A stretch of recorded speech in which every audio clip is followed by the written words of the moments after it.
your melanin, girlfriend. Pop your melanin. Pop your melanin, girlfriend. Pop your melanin. Girl, you black. And you beautiful. Girl, you black. And you beautiful. I'm just gonna do this. Whew, excuse me. Hey, welcome to Couch Conversations with Sasha Love, where we just have a conversation about real life, things that we experience, things that we go through, especially as Black women in today's day and age.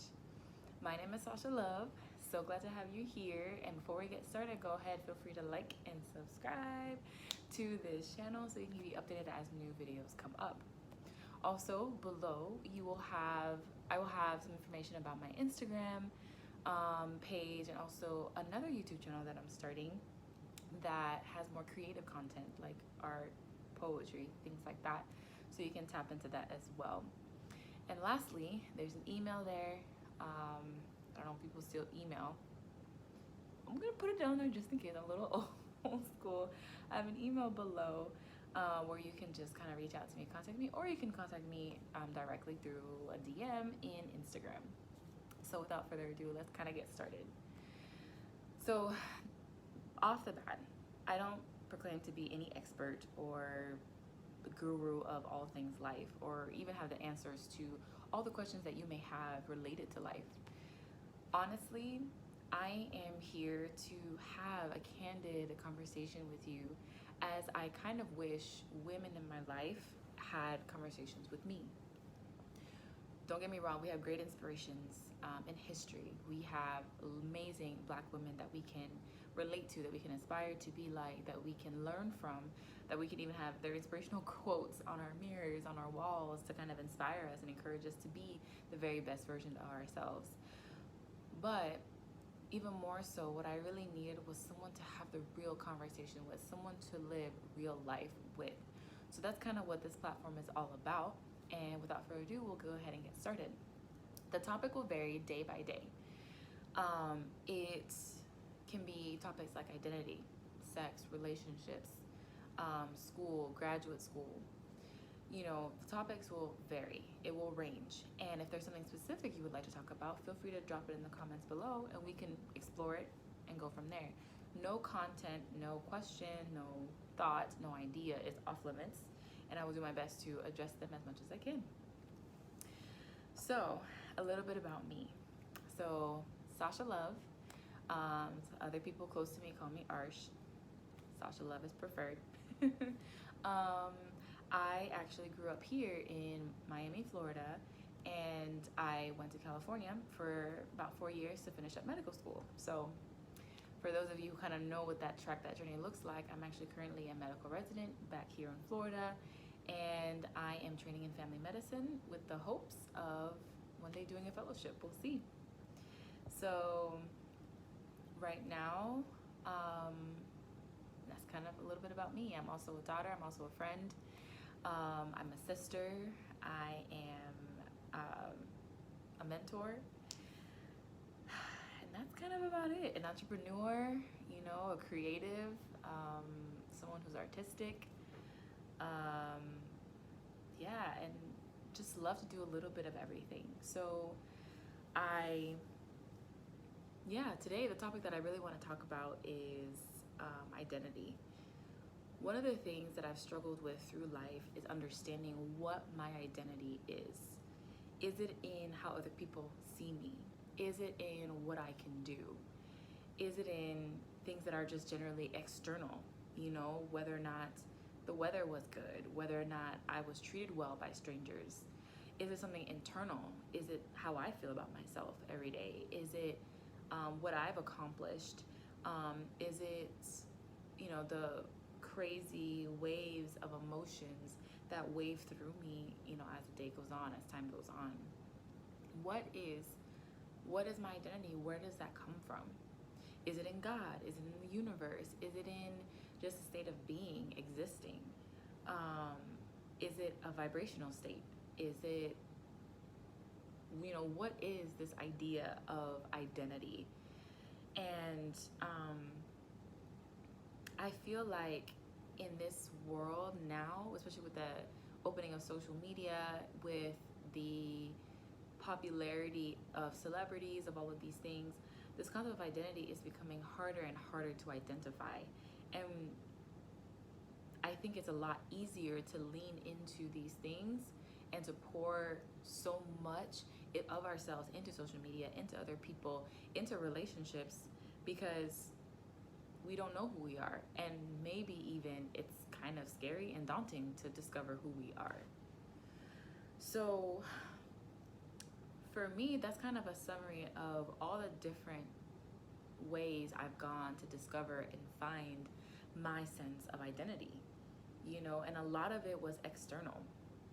And while this part may be a no-brainer to you, I think the nuances possibly could be, but I've learned through the work that I've been doing that identity is actually something purely, completely internal.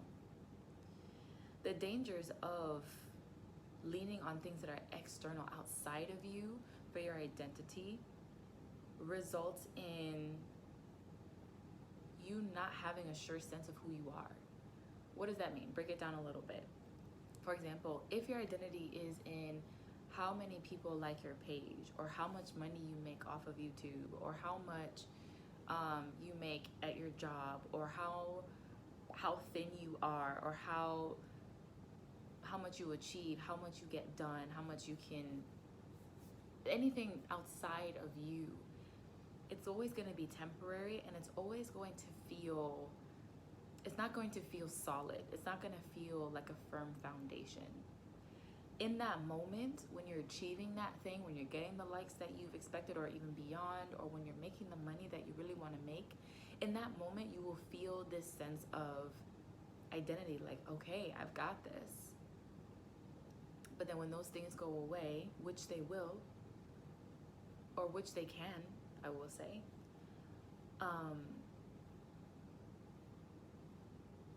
then where does your identity go? We've all seen the stories, we all know the stories of people who have achieved so many great things in life. And when they lost that job, or when they lost that career, or when they lost that relationship, they kind of went into this deep spiral of not knowing who they are, of not knowing their identity. And that's all part and parcel. There's a lot of layers to it, but that's all part and parcel to the dangers of placing your identity in things that are external. Okay, sounds all good and well and good, but now what? So how do I find this sense of identity that now I know that's internal? For me, that journey, first of all, is still ongoing. I don't have it all figured out, and a little itchy. That journey is still definitely ongoing, and I definitely don't have it all figured out. So what I'll share with you is what I've learned so far. Identity is internal. It is within you. It is something that was a part of you from the moment that you existed. When you were created, when you were made, you had a personality. You had your particular interests, likes and dislikes. You had this unique expression of who you are already within you. And probably the most authentic experience you had of embracing that was when you were a kid. You know, for most of us in childhood, if you had a safe childhood, if you had what by society's norm called a normal childhood, and we'll go into that a little later, you had this opportunity to just be you. What do you like? What do you dislike? And I don't know if you ever notice kids, they just have this authentic honesty about what they like. What is that? Like, why do you eat that? Like, why does it look the way it does? And I like this, and I want to do this. And they just have this unfiltered, authentic approach to life and expressing who they are, what they like, what they dislike, what makes sense to them, what doesn't make sense to them. And they do it unapologetically. However, as we get older, and as they get older, some of them, or a lot of them, start to conform with what they realize is socially acceptable and what it's not. So instead of being the one who's loud, always asking the question, now you realize as a woman, in my case particular, it's better to be quiet. It's better to listen. It's better not to make too much noise, because no one likes that. Not to be too loud, not to stand in your voice, not to be too curious. A little curiosity is okay, but not too curious. And you start tailoring yourself to what you think is socially acceptable. And this is exactly what my experience has been like, trying to figure out in this journey of discovering my identity. I started out as a loud kid, wanting to know everything, like, why is this? Why is that? You know?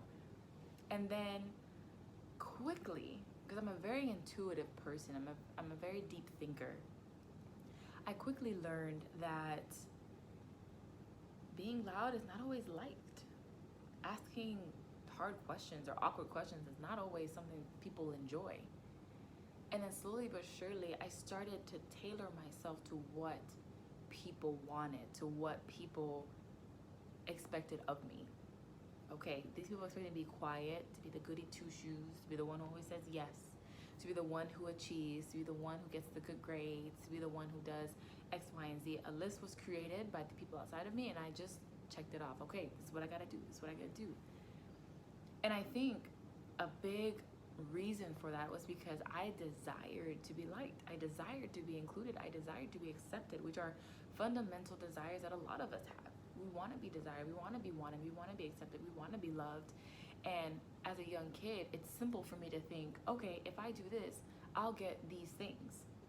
I may not have been able to articulate that at a young age, but now looking back, I can understand that's what I wanted.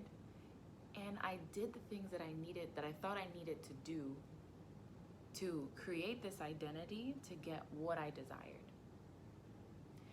Now getting older and going through my experience in past relationships and everything in between, I realized that placing my identity in things outside of me or expectations of other people or my achievements or accomplishments or the titles that people give me is exhausting.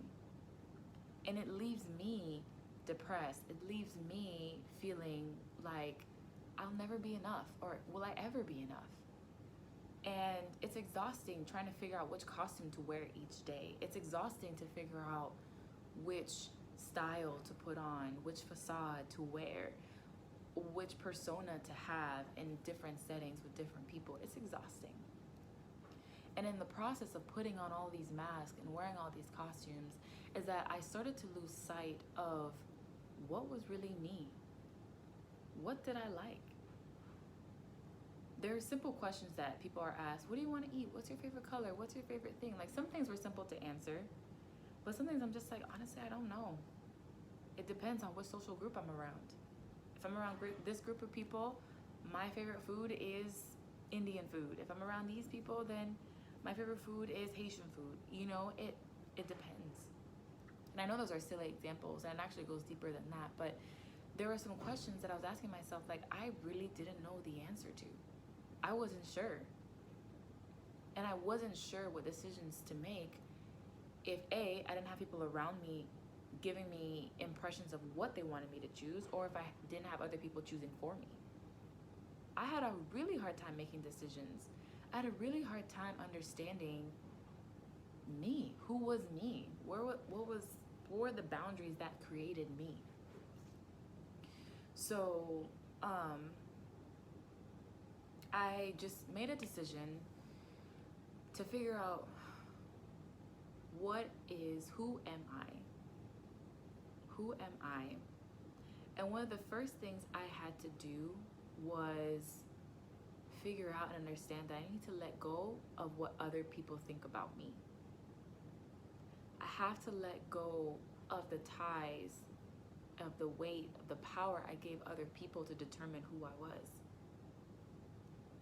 And it is a hard thing to do. In my profession as a training to someday become a doctor, I am constantly evaluated. I am constantly like, what do you need to do better? This is what I like. This is what I don't like. This is what I need you to do. This is the ways that you need to conform. And even growing up in my particular household, in the Haitian household, it was so important for you to be the good kid, for you to be the one who goes to either law school or medical school or be an engineer or things like. It was so important to fit into these into these boxes for me because it meant that, okay, I would be accepted. Okay, I would be loved.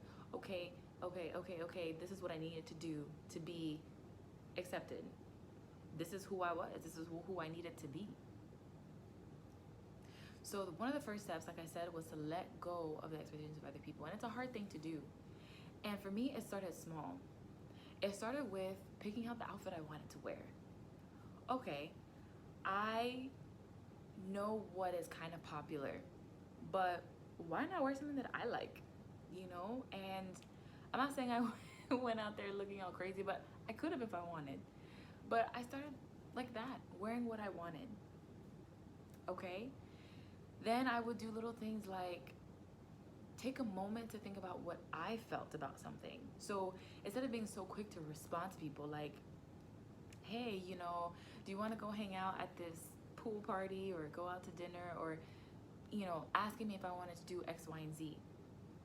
I gave myself the space to say no. So I guess the first thing would be letting go of the expectations of the power that I gave to people. And the second step was embracing the power and ability for me to say no.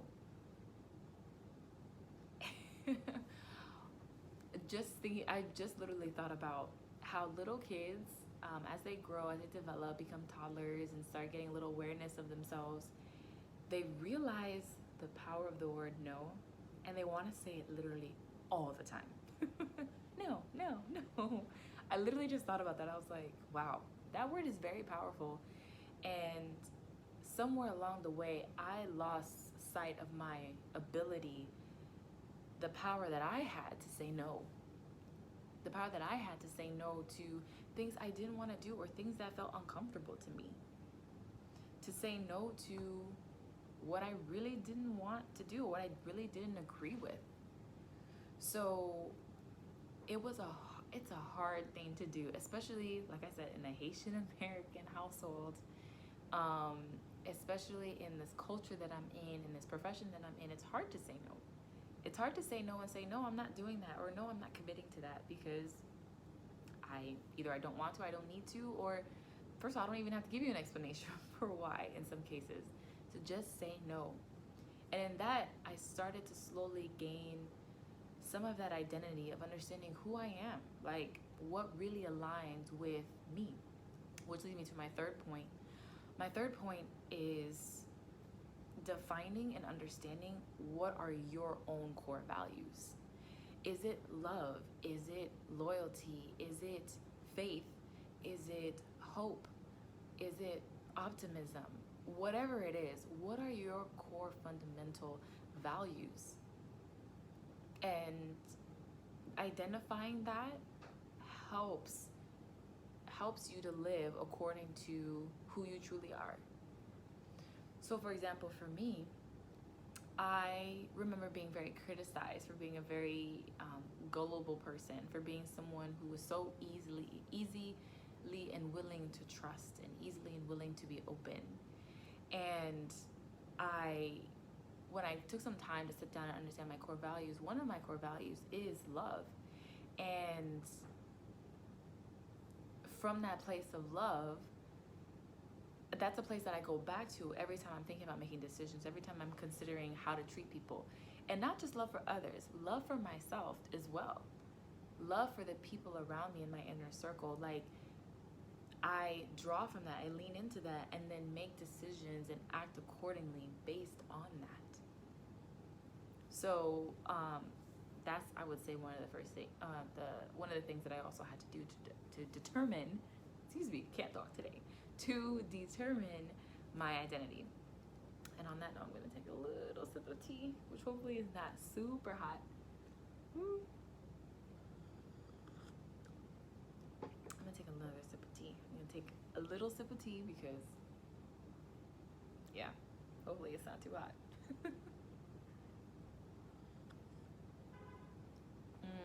It's perfect. It's perfect. But I can only sip it. I can't like gulp it down. Not that you needed to know that, but hey, it is what it is. Okay. So, was the third thing. And I guess I kind of want to start there. So to summarize, in my journey, one of the first three things I had to do was, number one, let go of the power of other people to influence who you are. It's not to say that people can't give you advice, people can't speak life into you, people can't support you, people can't uplift you, people can't remind you of who you are becoming. It simply means that you let go of the power they had to define who you are. You have the power, and what that looks like is when someone comes up to you and tells you about yourself, you have the power to say, okay, I accept that and I choose to take that criticism and learn from it. Or you could just say, you know what, forget it. That doesn't even apply to me. I don't see the basis for that, and walk away from it and move on. It also gives you the authority to cut certain people out of your life, people who are toxic, people who are harmful to you, people who bring you down, people who constantly create a space where you feel that you're not enough unless you do X, Y, and Z. It gives you the freedom to say, you know what, I let go of that. That's not something that I want to have power over me anymore. And kind of go from there. The second is the power of your no. Know when you need and can say no, because you can. And that is a word that you have, that you can use, that is a tool to help define who you are as well.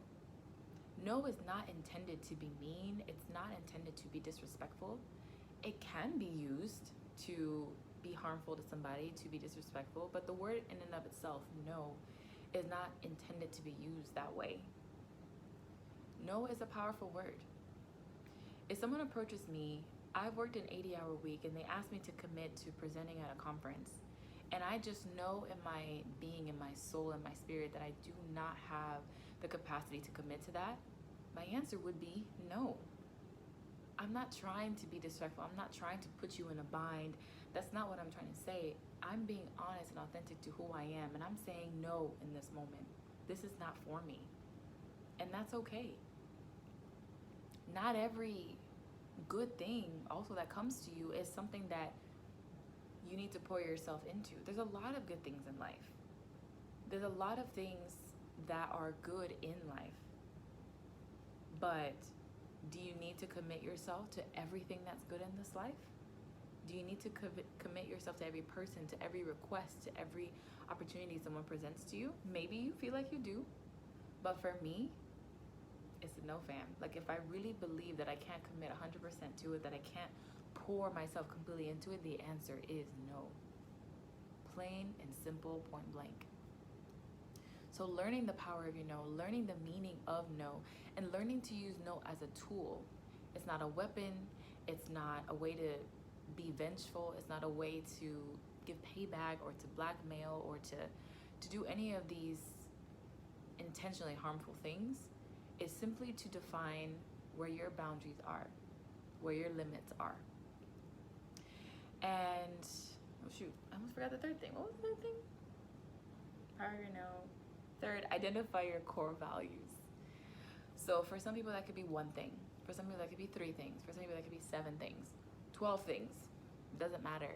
Identify what are your core values. So when you're in a situation and it's a new situation to you, or you're in a new place or your new environment, and you're trying to figure out, okay, how do I move through this situation and through this experience authentically?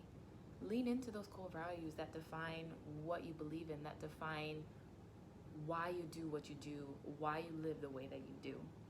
And more often than not, if not every single time you make a decision from that place, it'll be something authentic to you.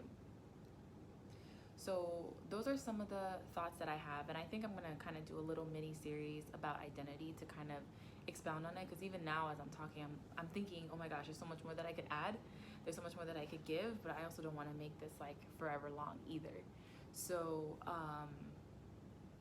definitely leave your comments. What are your thoughts? What are your thoughts about finding your identity? What does that look like? What has that journey been like for you? Are you still on that journey? Is that something that you have already fully defined for yourself, and now you're no longer easily swayed by things outside of you? leave your comments, your thoughts below, and also any suggestions and thoughts you may have. This is something new for me. I'm still kind of learning how this all works. So if you have any feedback, if you have any suggestions, if you have any thoughts, please let them know. And again, below you'll see my email. You'll also see a link to my Instagram page. And as this new YouTube channel comes up for the creative content, I will also start adding them to the bottom of my channel, so you can also see another side of me as well, my creative side. So thanks for tuning in, and can't wait to see you next time. Bye.